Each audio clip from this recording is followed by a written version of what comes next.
معزز حاضرین،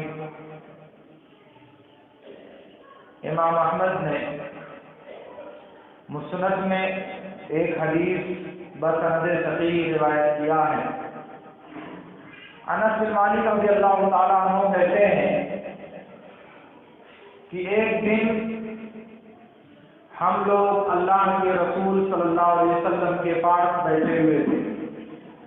آپ نے ارشاد فرمایا، ابھی تمہارے پاس ایک ایسا آدمی نمودار ہوگا جو جنتی ہے۔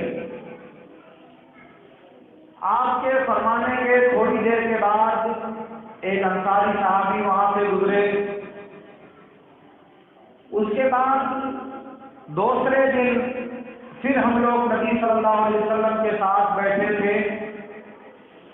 پھر نبی صلی اللہ علیہ وسلم نے فرمایا کہ ابھی تمہارے پاس ایک جنتی آدمی آئے گا۔ انس کہتے ہیں کہ پھر دوسرے دن بھی وہی انصاری صحابی آئے۔ پھر ہم لوگ تیسرے دن نبی صلی اللہ علیہ وسلم کے ساتھ تھے۔ پھر آپ نے فرمایا، سَيَطْلَعُ عَلَيْكُمْ رَجُلٌ مِّنْ أَهْلِ الْجَنَّةِ، ابھی ایک جنتی آدمی کا گزر ہوگا تمہارے پاس سے۔ انس بن مالک رضی اللہ تعالیٰ عنہ کہتے ہیں کہ پھر وہی آدمی تیسرے دن بھی آئے۔ عبداللہ بن عمرو بن العاص بھی وہاں تھے۔ وہ مجلس میں بیٹھے رہے۔ مجلس جب ختم ہوئی اور وہ انصاری صحابی وہاں سے جانے لگے تو عبداللہ بن عمرو بن العاص رضی اللہ تعالیٰ عنہ نے ان کا پیچھا کیا، یہاں تک کہ وہ گھر میں داخل ہو گئے۔ تینوں نے باہر سے دستک دی دروازے پر۔ وہ آدمی نکلے اور عبداللہ بن عمرو بن العاص رضی اللہ تعالیٰ عنہ نے ان سے کہا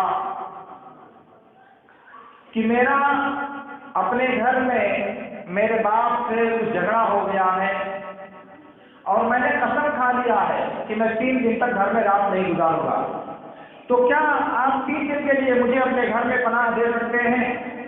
انہوں نے کہا، اہلاً و سہلاً، آپ آئیے۔ وہ ٹھہرے ان کے پاس 3 دن۔ عبداللہ بن عمرو بن العاص کہتے ہیں کہ میں دیکھنا چاہ رہا تھا کہ وہ کون سا عمل ہے جس کی وجہ سے نبی صلی اللہ علیہ وسلم نے 3 دن تک مسلسل کہا کہ ایک جنتی آدمی تمہارے پاس آنے والا ہے۔ کہتے ہیں کہ میں ان کے پاس ٹھہرا رہا تو ان کو میں نے کوئی خاص عمل کرتے ہوئے نہیں دیکھا۔ رات میں نماز بھی بہت زیادہ نہیں پڑھتے تھے، مگر جب کبھی آنکھ کھلتی تھی بے خوابی کی کیفیت ہوتی تھی اور وہ بیدار ہوتے تھے تو اللہ کا ذکر کرتے، اللہ کی بڑائی بیان کرتے، یہاں تک کہ فجر کا وقت ہو جاتا اور پھر وہ اٹھتے اور جاتے نماز پڑھنے۔ کچھ بھی دیکھا نہیں اور 3 دن گزرنے کے بعد مجھے لگا کہ یہ تو کوئی بہت اہم عمل نہیں کرتے، کوئی بڑا عمل ان کے پاس نہیں ہے۔ تو اس کے بعد تیسرے دن کہا کہ دیکھو بھائی، میرے باپ سے میرا کوئی جھگڑا نہیں ہوا اور میں نے ایسی کوئی بات نہیں کی۔ اصل میں بات یہ ہے کہ میں نے نبی صلی اللہ علیہ وسلم کو 3 دن مسلسل فرماتے ہوئے سنا کہ ایک جنتی آدمی آ رہا ہے اور تینوں دن آپ ہی آئے، تو میں دیکھنا چاہ رہا تھا کہ آپ کا عمل کون سا ہے۔ تو انہوں نے کہا کہ بس یہی عمل ہے جو تم نے دیکھا، اس کے علاوہ کوئی عمل نہیں ہے۔ عبداللہ بن عمرو وہاں سے نکلے، تھوڑی دور گئے ہوں گے، پھر انہوں نے بلایا، کہا کہ اے عبداللہ، میرا عمل یہی ہے جو تم دیکھ رہے ہو، لیکن ایک بات ضرور ہے کہ میرے دل میں کسی مسلمان کے تعلق سے کبھی کوئی بغض اور نفرت نہیں پائی جاتی، اور اگر کسی کو اللہ رب العالمین کسی نعمت سے نوازتا ہے تو اس نعمت سے مجھے حسد نہیں ہوتا۔ عبداللہ بن عمرو بن العاص نے کہا کہ ہاں، یہ بات ہے جو تمہارے اندر پائی جاتی ہے اور جس کی طاقت ہمارے اندر نہیں ہے۔ یہ دل کی پاکیزگی جو تمہارے پاس ہے، ہم اس کی طاقت نہیں رکھتے، اور اسی لیے اللہ کے نبی صلی اللہ علیہ وسلم نے آپ کو دنیا میں جنتی ہونے کی خوشخبری دیا ہے۔ ترمذی کی ایک روایت میں ہے، اللہ کے رسول صلی اللہ علیہ وسلم سے پوچھا گیا، اور بھی حدیث کی دوسری کتابوں میں احمد وغیرہ میں بھی ہے، کہ سب سے افضل عمل کون سا ہے یا سب سے افضل انسان کون ہے؟ تو اللہ کے نبی صلی اللہ علیہ وسلم نے فرمایا، کل مخدوم القلب صدوق اللسان، پاکیزہ دل والا اور سچی زبان والا انسان یہ سب سے افضل آدمی ہے۔ لوگوں نے کہا اللہ کے رسول یہ تو سمجھ میں آیا کہ سچی زبان والا کون ہے، لیکن یہ مخموم القلب کیا ہوتا ہے؟ تو اللہ کے نبی صلی اللہ علیہ وسلم نے فرمایا کل قلب لیس فیہ غل ولا حسد ولا بغی، کہا کہ مخموم القلب پاکیزہ دل کا مطلب یہ ہوتا ہے کہ اس کے دل میں نہ ظلم کا شائبہ پایا جائے، نہ نفرت کا شائبہ پایا جائے، اور نہ خیانت کا شائبہ پایا جائے، اور نہ حسد پایا جائے۔ تو جس دل کو میں یہ پاکیزگی جمع ہو، نفرت سے پاک ہو، حسد سے پاک ہو، کینہ سے پاک ہو، خیانت سے پاک ہو، دھوکہ دہی سے پاک ہو، وہ پاکیزہ دل ہے اور وہ اس دنیا میں سب سے افضل عمل کرنے والا انسان ہے۔ یہ باتیں جو میں آپ سے عرض کر رہا ہوں، احادیث کے ٹکڑے اس بات کی رہنمائی کرتے ہیں کہ ایک چیز ہوتی ہے عمل کرنا، دوسری چیز ہوتی ہے اس عمل سے انسان کا مقصد کیا ہے، اس عمل سے انسان ارادہ کیا رکھتا ہے، کیوں انسان یہ عمل کرنا چاہتا ہے، انسان کا اس عمل کے پس پردہ مقصد کیا ہے، نیت کیا ہے۔ یہ بات تو معلوم ہے کہ اگر نیت اچھی نہیں ہے تو آپ زندگی بھر عمل کرتے رہو، آپ کے عمل کا کوئی ثواب آپ کو نہیں ملے گا، اور پھر جس عمل کا جو ثمرہ اور جس عمل کا جو نتیجہ اللہ نے مرتب کرنے کا حکم دیا ہے، اگر اس عمل کے نتیجے میں وہ ثمرہ نہیں پیدا ہوتا تب بھی آپ کو غور کرنے کی ضرورت ہے کہ عمل تو ہم وہی کرتے ہیں، عمل سے ہم کو پھل تو نہیں ملتا، عمل کا جو نتیجہ ملنا چاہیے وہ نتیجہ ہمارے بدن اور ہماری سوچ پر مرتب کیوں نہیں ہوتا، یہ بات سمجھنے کی ہے۔ مثال کے طور پر اللہ رب العالمین نے ارشاد فرمایا ان الصلاۃ تنہا عن الفحشاء والمنکر، نماز بے حیائیوں اور غلط باتوں سے روکتی ہے۔ گویا کہ جب انسان نماز ادا کرے گا تو نماز ادا کرنے کی صورت میں وہ غلط کام سے، بے حیائی سے، بد کرداری سے اور شریعت کے مخالف اعمال سے اپنے آپ کو بچائے گا۔ اب ہم 5 وقت کی نماز پابندی سے پڑھتے ہوں اور اس کے بعد بدکاری بھی کرتے ہوں، اس کے بعد چوری بھی کرتے ہوں، اس کے بعد بےایمانی بھی کرتے ہوں، اس کے بعد غلط کاری بھی کرتے ہوں، اس کے بعد حرام کھانے کی کوشش بھی کرتے ہوں، اس کے بعد حلال کی جستجو کرنے میں ذرا بھی ہم تمنا کرتے ہوں، تو آپ کو ایک بات سوچنا چاہیے کہ نماز کا مقصد کیا ہے، ہمارے ہم نماز کیوں ادا کرتے ہیں، اس کا دل میں ہمارے کیا داعیہ ہے۔ ورنہ میرے نبی صلی اللہ علیہ وسلم نے کہا اذا كان احدكم في الصلاه فانه يناجي ربه فلينظر احدكم بما يناجي، جب بندہ نماز میں ہوتا ہے تو نماز میں اپنے رب سے کانا پھوسی کرتا ہے، سرگوشی کرتا ہے، تو دیکھو کون سی بات تم اپنے رب سے کہنا چاہتے ہو، کون سی بات تم اپنی ذات سے اپنے رب تک منتقل کرنا چاہتے ہو۔ جب آپ نماز میں کھڑے ہوتے ہو کبھی تصور پیدا ہوتا ہے کہ یہ نماز رب سے ہم کلامی کا نام ہے، نماز رب سے گفتگو کرنے کا نام ہے، یہ نماز رب کے سامنے اپنی بندگی اور عبودیت کے اظہار کا نام ہے۔ نماز کا مطلب یہ ہے کہ براہ راست بغیر کسی انسان کے واسطے کے آپ ڈائریکٹ اللہ رب العالمین سے اپنی عرض، اپنی درخواست رب کے سامنے پیش کرنے جا رہے ہیں۔ کبھی آتا ہے آپ کے دماغ میں یہ تصور، کبھی سوچتے ہیں آپ یہ بات، آپ جب صفبندی کے لیے کھڑے ہوتے ہو تو پیر سیدھا نہیں کریں گے، کیوں؟ بڑی پریشانی ہوتی ہے۔ صفبندی کریں گے تو پیر سے پیر نہیں ملائیں گے کیونکہ بہت تنگ ہو جاتی ہے جگہ۔ صفبندی جب کریں گے تو بغل والے سے پیر نہیں ملیں گے، کون ہے یہ؟ ارے یہ تو میرا دشمن ہے، اس سے پیر نہیں ملایا جائے گا۔ سب نماز کے لیے کھڑے ہوں گے تو یہاں نہیں کھڑے ہوئے، وہاں جا کے دوسری طرف کھڑے، کیوں؟ اس لیے کہ وہ مسلمان کھڑا ہوا ہے جس کو ہم پسند نہیں کرتے۔ نماز میں آتے ہو، نماز کس کے لیے پڑھنے آتے ہو، نماز کس کے لیے آپ ادا کرتے ہو؟ میرے نبی صلی اللہ علیہ وسلم نے کہا اذا كان احدكم في الصلاه فان الرب يضع فاه على فيه، بندہ جب نماز پڑھنے آتا ہے تو اللہ رب العالمین اپنا منہ نمازی بندے کے منہ پر رکھتا ہے، اور آپ بیڑی بھی کر کے آتے ہو، سگریٹ بھی کر کے آتے ہو، گٹکا کھا کر کے آتے ہو، دنیا کی ساری آلائشیں اپنے منہ میں بھر کر کے مسجد میں آتے ہو اور رب سے مناجات کرنے آتے ہو۔ کیوں؟ رب سے سرگوشی کرنے آتے ہو، وہ بدبو رب کے منہ میں منتقل کرنا چاہتے ہو۔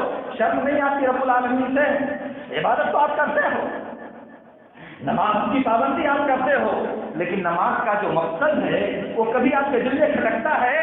کبھی اس کے بارے میں بھی آپ سوچو کہ کیوں ہم نماز پڑھتے ہیں بھائی، کیوں نماز پڑھنا چاہتے ہیں ہم؟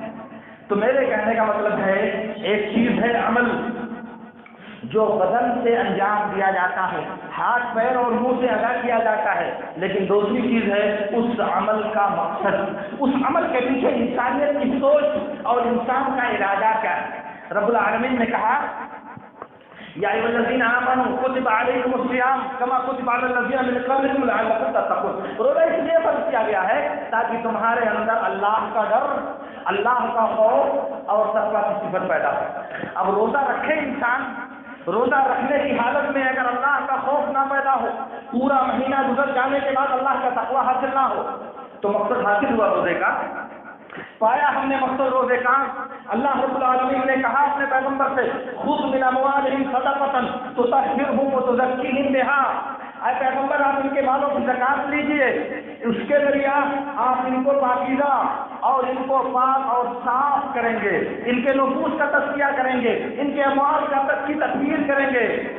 اور اگر زکات ادا کرنے کے بعد بھی دل میں بخیلی کا جذبہ دل سے ختم نہیں ہوتا، زکات ادا کرنے کے بعد بھی حرام کھانے سے دل کو نفرت پیدا نہیں ہوتی، زکات کی ادائیگی کے بعد بھی اگر آپ کے دل میں اللہ کی رضامندی کے لیے قدم اٹھانے کا داعیہ پیدا نہیں ہوتا، تو ایک بات آپ کو سوچنا پڑے گا کہ اس عمل سے ہمارا جو مقصد ہے وہ مقصد حاصل ہو رہا ہے یا نہیں، اس عمل کے ذریعے ہم جو نتیجہ نکالنا چاہتے ہیں وہ نتیجہ ہم کو مل رہا ہے یا نہیں۔ تھوڑی دیر کے لیے آپ سوچیے گا میرے دوستوں، کیونکہ آپ عمل کرو گے، دنیا میں کوئی انسان ایسا نہیں جو کہتے کہ آپ کا عمل باطل ہے، کوئی انسان نہیں ہے جو کہتے آپ کی عبادت صحیح نہیں ہوتی، لیکن آپ کا دل اور آپ کا رب، اس سے آپ دھوکہ نہیں دے سکتے، اس سے آپ ضد نہیں کر سکتے۔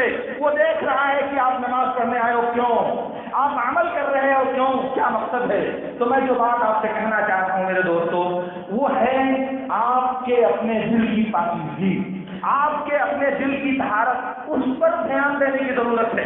دل کی پاکیزگی جب تک آپ نہیں پیدا کرتے، دل کو جب تک آپ نفیس اور پاکیزہ نہیں بناتے، تو عمل کا اجر اور عمل کا نتیجہ آپ کے اوپر کیسے مرتب ہوگا؟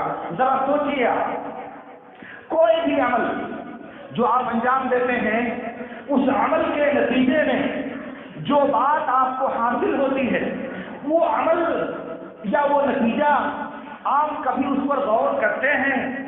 کبھی آپ حساب لگاتے ہیں کہ ہم نے کیا کھویا کیا پایا؟ میرے نبی صلی اللہ علیہ وسلم نے کہا، بخاری اور مسلم کی روایت میں ہے، الا ان فی الجسد مضغۃ اذا صلحت صلح الجسد كله واذا فسدت فسد الجسد كله الا وهي القلب۔ کہا کہ سن لو، دل میں جو بدن ہے گوشت کا ایک ٹکڑا ہے، بدن میں انسان کے، جسم میں انسان کے گوشت کا ایک ٹکڑا پایا جاتا ہے، وہ ٹکڑا گوشت کا اگر ٹھیک ہوگا تو پورا بدن ٹھیک ہوگا، اور گوشت کا وہ ٹکڑا اگر فاسد اور بیکار ہو جائے گا تو پورا بدن فاسد اور بیکار ہو جائے گا۔ سن لو، گوشت کا وہ ٹکڑا دل کہلاتا ہے، گوشت کا وہ ٹکڑا دل ہے۔ اس گوشت کے ٹکڑے کے فساد اور صلاح پر، اس کے اچھا اور برا ہونے پر پورے انسان کے بدن کی بنیاد اسی پر ہے۔ دل اچھا ہے تو بدن اچھا ہوگا، اس سے اچھے اعمال کا صدور ہوگا، اور اگر دل فاسد ہے، دل میں کشی ہے، دل میں ٹیڑھاپن ہے، دل میں خرابی ہے، تو بدن میں بھی خرابی پیدا ہوگی۔ اس لیے یہ جو دل ہے، اللہ رب العالمین نے بندوں کو جو دل دیا ہے، یہ دل انسان کے بدن کا بادشاہ ہے، پورے بدن کو جیسے چاہتا ہے ویسے حرکت میں رکھتا ہے۔ دل ہی وہ فعال ڈکٹیٹر ہے جو اپنے بدن کو جیسے چاہتا ہے اسے ناچنے پر اور حرکت کرنے پر مجبور کر دیتا ہے۔ کوئی بھی عمل انسان کرتا ہے تو اس کا دل اسے آرڈر دیتا ہے، دل کے ذریعے آرڈر اس کے دماغ کو پہنچتا ہے، اور دماغ کے بعد یہ سارے اعضاء اور دیواریں متحرک ہو جاتے ہیں۔ سونا چاہیے ابھی، یہ عادت دل سے آتا ہے بدن کو، کھانا کھانا چاہیے، یہ عادت دل سے آتا ہے بدن کو، اور دل جو کہتا ہے بدن اس کی غلامی اور اس کے تابع فرمان بن کر رہتا ہے۔ اب آپ بتائیں، آپ نماز میں سو گئے، نماز کے لیے آپ کو بیدار ہونے کا دل نہیں چاہتا، آپ کو سردی کے موسم میں ٹھنڈک لگتی ہے، نماز کے لیے آپ نہیں آؤ گے، کیوں بھائی؟ اس کا مطلب کہ دل فاسد ہے، جس نے اس وقت آپ کو بیدار ہونے پر مجبور نہیں کیا، جس نے اس وقت آپ کو بیدار ہونے پر آمادہ نہیں کیا۔ اگر دل صالح اور سالم ہوتا تو آپ کو مجبور کرتا اس بات پر۔ اس لیے جو اعمال آپ انجام دیتے ہیں، جو عبادتیں آپ کرتے ہیں، ان کے بارے میں کبھی سنجیدگی کے ساتھ یہ سوچنے کی کوشش کریں۔ اسی لیے نسائی وغیرہ کی روایت میں ہے، اللہ کے رسول صلی اللہ علیہ وسلم دعا کرتے تھے، ان تم دعاؤں میں ایک ٹکڑا یہ بھی ہے، اللہم انی اعوذ بک من قلب لا یخشع، اے اللہ میں اس دل سے تیری پناہ مانگتا ہوں جو دل تیرے لیے عاجزی کا اظہار نہ کرے، جو تیرے لیے بندگی اور عبودیت کا مظاہرہ نہ کرے، میں اس دل سے تیری پناہ چاہتا ہوں۔ آپ سمجھتے ہیں نبی صلی اللہ علیہ وسلم نے کہا، جیسا کہ بخاری اور مسلم کی روایت میں ہے، ان قلوب بنی آدم بین اصبعین من اصابع الرحمن یقلبها کیف شاء، کہا انسان کے دل رب العالمین کی دو انگلیوں کے درمیان ہوتے ہیں، وہ اسے جیسے چاہتا ہے گھما دیتا ہے، اسے جیسے چاہتا ہے سیدھا کر دیتا ہے، اور جیسے چاہتا ہے اسے ٹیڑھا کر دیتا ہے۔ اسی لیے سنن اور مسانید کی بعض روایتوں میں ہے، نبی صلی اللہ علیہ وسلم نے کہا، ان القلوب بین اصبعین من اصابع الرحمن اذا شاء اقامها واذا شاء ازاغها، یہ دل رب العالمین کی دو انگلیوں کے درمیان ہے، وہ جسے چاہتا ہے صراط مستقیم پر کھڑا کر دیتا ہے، اور جسے چاہتا ہے ٹیڑھا کر دیتا ہے۔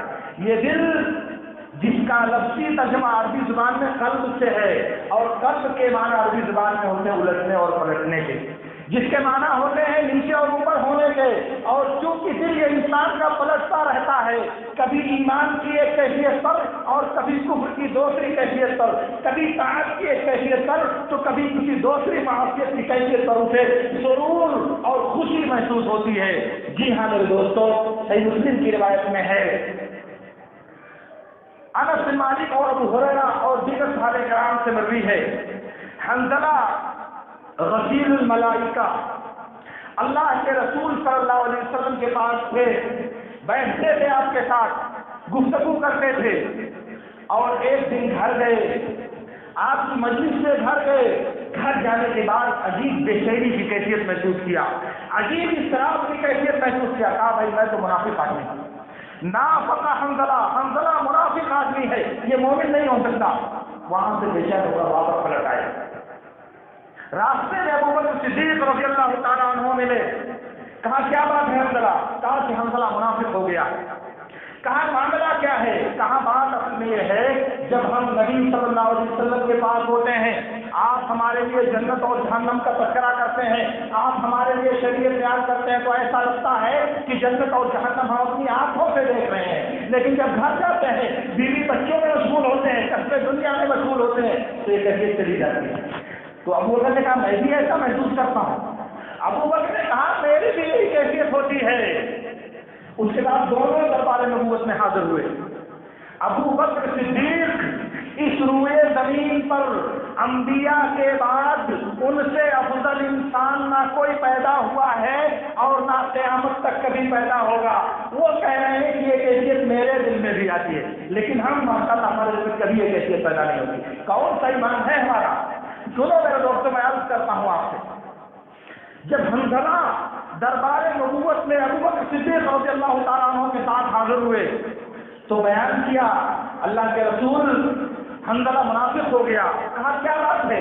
کہا آپ کے ساتھ جب ہم ہوتے ہیں، آپ دین کی باتیں جنت اور جہنم کا تذکرہ کرتے ہیں تو ایسا محسوس ہوتا ہے کہ جنت اور جہنم نظروں میں ہے، دکھائی دے رہی ہے، لیکن جب آپ سے دور ہو کر کے ہم جاتے ہیں، بیوی بچوں میں مشغول ہوتے ہیں، دنیا کے امور میں مشغول ہوتے ہیں، تو یہ کیفیت ختم ہو جاتی ہے۔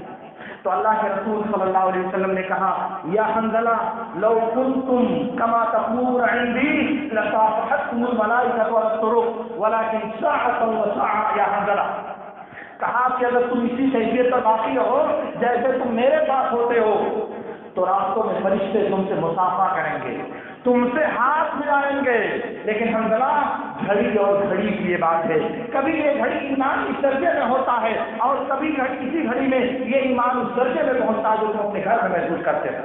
اس کا مطلب کہ یہ دل پلٹتا ہے، یہ دل نیچے اور اوپر ہوتا ہے، یہ دل گردش کرتا ہے۔ اسی لیے شریعت کا فائدہ یہ ہے کہ بندے کے دل میں ایمان کبھی بہت بڑھتا ہے، کبھی بہت گھٹتا ہے، کبھی زیادہ ہوتا ہے اور کبھی کم ہوتا ہے۔ یہ جو قلبی کیفیت ہے علم اور معرفت کی وجہ سے، جانکاری اور وعظ کی وجہ سے اس دل میں کبھی لرزش پیدا ہوتی ہے، کبھی خوف پیدا ہوتا ہے، کبھی دہشت پیدا ہوتی ہے اور کبھی بارہا وہ اس سے غافل ہو جاتا ہے۔ اسی لیے وہ سنن اور احمد وغیرہ کی جو روایت ہے اس بات ساری رضی اللہ تعالیٰ عنہ کی، جب اللہ کے رسول صلی اللہ علیہ وسلم نے صحابہ کو وعظ کیا، نصیحت کیا، تقریر کی، تو عباد بن ساریہ کہتے ہیں کہ ہم لوگوں نے کہا کہ لقد وعظنا رسول اللہ صلی اللہ علیہ وسلم موعظۃ بلیغۃ ذرفت منها العیون ووجلت منها القلوب، آپ نے تقریر کی، ہمیں نصیحت کی، آنکھ سے آنسو گرنے لگے اور دل خوف زدہ ہو گیا، باتیں سن کر کے نبی صلی اللہ علیہ وسلم کی آنکھیں اشکبار ہو گئی اور دل خوف کے مارے سہما ہوا لگنے لگا۔ اور پھر اس کے بعد اللہ کے نبی صلی اللہ علیہ وسلم نے انہوں نے مزید نصیحت کرنے کی درخواست کیا۔ میں عرض یہ کرنا چاہ رہا تھا کہ یہ دل جو اللہ رب العالمین نے انسان کو دیا ہے، یہ دل اللہ رب العالمین نے عبادات کی، احکام کی اور تمام اعمال کی بنیاد قرار دیا ہے جن کو انسان اس دنیا میں ادا کرتا ہے۔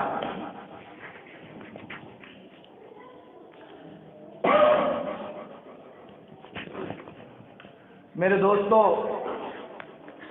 میں آپ سے عرض یہ کرنا چاہ رہا ہوں کہ جس طرح سے یہ ضروری ہے کہ انسان اپنی عبادتوں کو ٹھیک کرنے پر، اپنی عبادتوں کو نبی صلی اللہ علیہ وسلم کے طریقے پر انجام دینے کی کوشش کرے، اسی طرح اس کے لیے یہ بھی ضروری ہے کہ دل کی وہ کیفیت اپنے اندر پیدا کرنے کی کوشش کرے جس کیفیت کی وجہ سے وہ ثمرہ، وہ پھل اور وہ نتیجہ اس کو حاصل ہو جو اللہ رب العالمین نے اس عبادت پر مرتب کرنے کا حکم دیا ہے۔ جس عبادت کا جو ثمرہ رب العالمین نے بیان کیا ہے اس ثمرہ کو حاصل کرنے کی انسان کوشش کرے، انسان اسے پانے کی اللہ رب العالمین سے دعا کرے اور اللہ رب العالمین سے پناہ مانگے کہ اللہ رب العالمین تو میرے دل کو اپنی اطاعت پر ثابت قدم رکھ دے۔ اسی لیے بخاری اور مسلم اور بہت سی کتابوں میں ام المؤمنین عائشہ اور ابو ہریرہ اور کئی لوگوں سے مروی ہے کہ نبی صلی اللہ علیہ وسلم عام طور سے جو قسم کھاتے تھے وہ کہتے تھے لا مقلب القلوب، قسم ہے دلوں کو پھیرنے والے کی، دلوں کو پلٹنے والے کی۔ بعض مسلم کی روایتوں میں ہے وہ ثابت ہے، کہا کہ اللہ کے رسول آپ کو اللہ نے نبی بنایا، ہم آپ پر ایمان لائے تو کیا آپ کو ڈر لگتا ہے کہ ہم بدل جائیں گے؟ کیا آپ کو ڈر لگتا ہے کہ ہم متغیر ہو جائیں گے، اس حالت سے دوسری حالت میں چلے جائیں گے، ایمان سے کفر میں داخل ہو جائیں گے؟ اللہ کے نبی صلی اللہ علیہ وسلم نے فرمایا ہاں، یہ دل اللہ کی دو انگلیوں کے درمیان ہے، وہ اسے جیسے چاہتا ہے پلٹتا رہتا ہے۔ اسی لیے نبی صلی اللہ علیہ وسلم دعا کرتے تھے اللہم ثبت قلبی علی طاعتک، اللہم ثبت قلبی علی دینک۔ یہ سب الفاظ حدیث کے جو نبی صلی اللہ علیہ وسلم دعا کرتے تھے، اے اللہ میرے دل کو اپنی عبادت پر، اپنی بندگی پر قائم رکھ، اے اللہ تو میرے دل کو اپنی اطاعت کی طرف پھیر دے، دنیا کی تمام چیزوں سے اپنے دل کو اپنی عبادت کی طرف پلٹ دے۔ یہ نبی صلی اللہ علیہ وسلم دعا کرتے تھے۔ تو دل یہ انسانی زندگی کا جوہر ہے، اس کو سیکل کرنے کی، اسے شفاف بنانے کی انسان کو کوشش کرنی چاہیے۔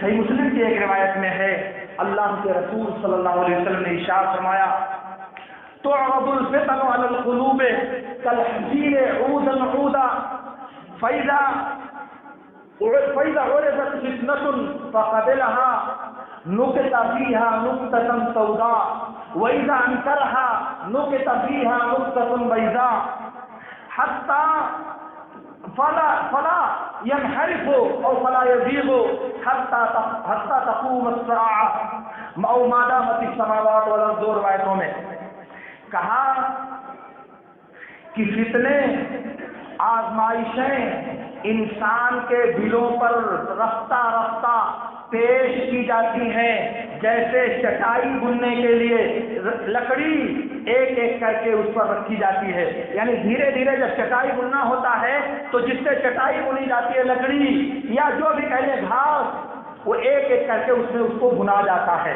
تو چٹائی تیار ہوتی ہے. ایسے ہی انسانوں کے دلوں پر فتنے کے بعد دیگرے اللہ رب العالمین نازل کرتا ہے. کہا کہ جس نے اس فتنے کو قبول کر لیا اس کے دل پر ایک سیاہ نقطہ رکھ دیا جاتا ہے، اور جس نے اس فتنے کا انکار کیا اس کے دل پر ایک سفید نقطہ رکھ دیا جاتا ہے. اور پھر دل دو طرح کے ہو جاتے ہیں، ایک تو چکنے اور سفید پتھر کی طرح سے، ایک سفید اور چکنے پتھر کی طرح سے. حدیث طلب کا صفا یعنی سفید اور شفاف پتھر کی طرح سے وہ سفید ہوتا ہے وہ دل. اور پھر اس کے بعد جب وہ سفید ہوتا ہے تو کوئی فتنہ قیامت تک اس کو گمراہ نہیں کر سکتا، کوئی بھی فتنہ اس کے دل کو آلودہ نہیں کر سکتا، کیونکہ جب بھی فتنے آئے اس نے اس کا مقابلہ کیا، جب بھی فتنے آئے اس نے اس کا مقابلہ کیا. سفید نقطے پڑھتے پڑھتے اس کا دل بالکل شفاف اور بالکل اجلا ہو گیا. دوسرا دل وہ ہے جس نے فتنے کا اثر قبول کیا اور اس پر ایک سیاہ نقطہ لگایا گیا، پھر سیاہ نقطہ لگایا گیا، پھر سیاہ نقطہ لگایا گیا. حدیث میں آتا ہے کالقوس مجخیا مرباطا لا يعرف معروفا ولا ينكر منکرا الا ما اشرب من هوا. کہا کہ سیاہ کالا ہو جاتا ہے وہ دل، جیسے پیالے کو اوندھا کر دیا جائے، پلٹ دیا جائے. وہ نہ کسی بھلائی کو بھلائی سمجھتا ہے اور نہ کسی غلطی کو غلطی سمجھتا ہے، کسی نیکی کو نیکی نہیں سمجھتا، کسی برائی کو برائی نہیں سمجھتا. صرف جو ہوائے نفس، چاہتیں، خواہشیں جو اس کو کھلا دی گئی ہیں، جسے اس نے اپنے بدن کے اندر جذب کر لیا ہے، بس وہی بات اس کو سکھائی دیتی ہے.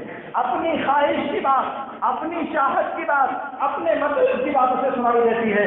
شریعت میں جائز کیا ہے، ناجائز کیا ہے، صحیح کیا ہے، غلط کیا ہے، حلال کیا ہے، حرام کیا ہے، سنت کیا ہے، بدعت کیا ہے، شرک کیا ہے، توحید کیا ہے، کرنا کیا ہے، نہ کرنا کیا ہے، یہ اس کو سمجھ میں نہیں آتا. کیوں؟ اس لیے کہ دل بالکل سیاہ ہو چکا ہے. اسی لیے سنن ترمذی کی ایک روایت میں ہے اللہ کے رسول صلی اللہ علیہ وسلم نے ارشاد فرمایا، اصل میں اللہ رب العالمین نے قرآن میں فرمایا ہے کلا بل ران علی قلوبہم، ان کے دلوں پر زنگ لگ گیا ہے. اللہ رب العالمین نے ان کے دلوں پر زنگ بیٹھا دیا ہے. تو نبی صلی اللہ علیہ وسلم نے کہا کہ بندہ جب گناہ کرتا ہے، معصیت کرتا ہے، تو اس کے دل پر ایک کالا دھبا رکھ دیا جاتا ہے، ایک کالا نشان لگا دیا جاتا ہے، یہاں تک کہ معصیت کرتے کرتے اس کا دل کالا ہو جاتا ہے. نبی صلی اللہ علیہ وسلم کی بات کو اللہ تعالیٰ نے اس آیت میں بیان کیا ہے کہ ان کے دلوں پر زنگ لگ گیا ہے، اور یہ زنگ وہی ہے جو معصیت کی وجہ سے انسان کے دل پر مسلسل اللہ کے فرشتوں کے ذریعہ لگایا جاتا رہتا ہے، دل پھر کالا ہو جاتا ہے. اس لیے یہ کیفیت پیدا ہونے سے پہلے، یہ بد اور برا دن آنے سے پہلے ہم کو سوچنا چاہیے، ہمیں غور کرنا چاہیے.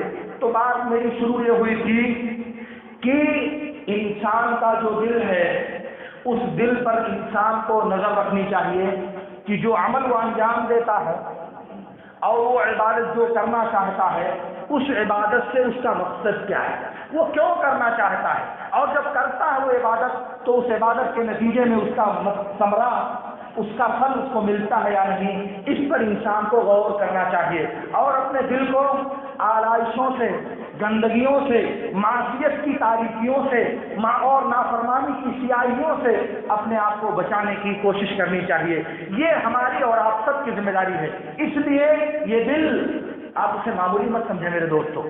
اور سب سے مشکل بات یہ ہے کہ کوئی بھی دنیا کی مخلوق آپ کے دل پر کوئی حکم نہیں لگا سکتی.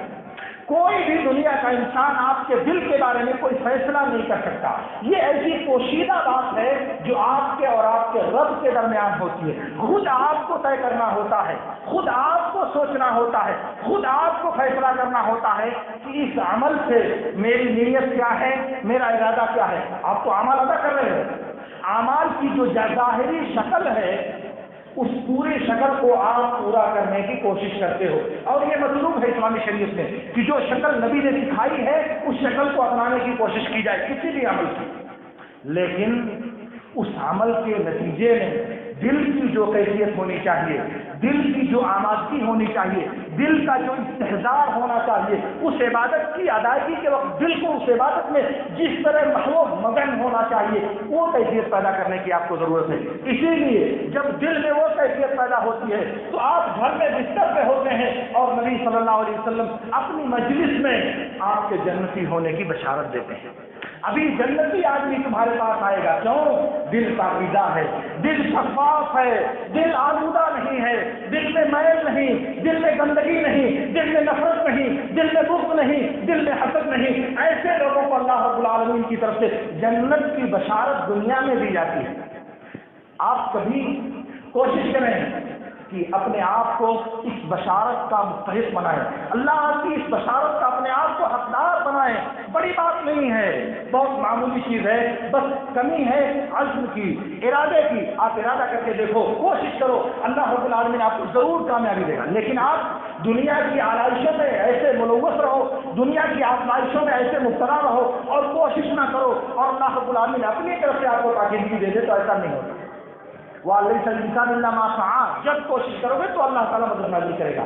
اللہ رب العالمین سے میری دعا ہے کہ اللہ رب العالمین ہمیں ان باتوں کو سمجھنے اور ان پر عمل کرنے کی توفیق عطا فرمائے. وآخر دعوانا ان الحمد للہ رب العالمین. اقول لكم ما تسمعون واستغفر الله لي ولكم.